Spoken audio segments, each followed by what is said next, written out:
היי, אני גאיה לוי, מכיתה ז' 3 בבית ספר יגאל אלון.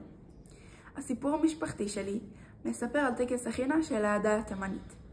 לפרויקט בחרתי להציג את כובע הגרבוש.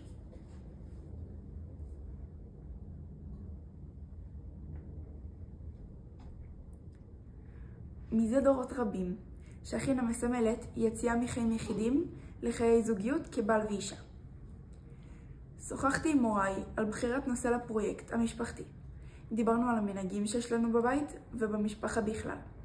בחירת טקס החינה הייתה בעיניי הכי מתאימה לפרויקט, מאחר וזהו הטקס הכי משמעותי בתחילת הדרך של הוריי. ראיתי תמונות וסרטונים של החינה, את כל שלבי הטקס, את התלבושות המסורתיות ואת האווירה הכללית. שמחתי לראות חינה שמחה, צבעונית, ואיך המשפחה שלי שמחו ונהנו מהערב הזה.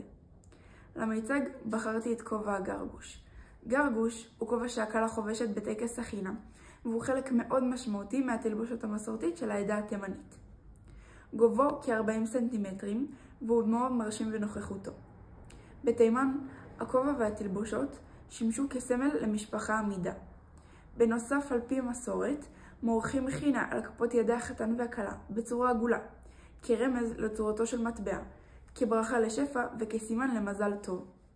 בעיניי הטקס מצליח לשמר את המסורת המשפחתית ולחבר את דורות העבר לדור של היום.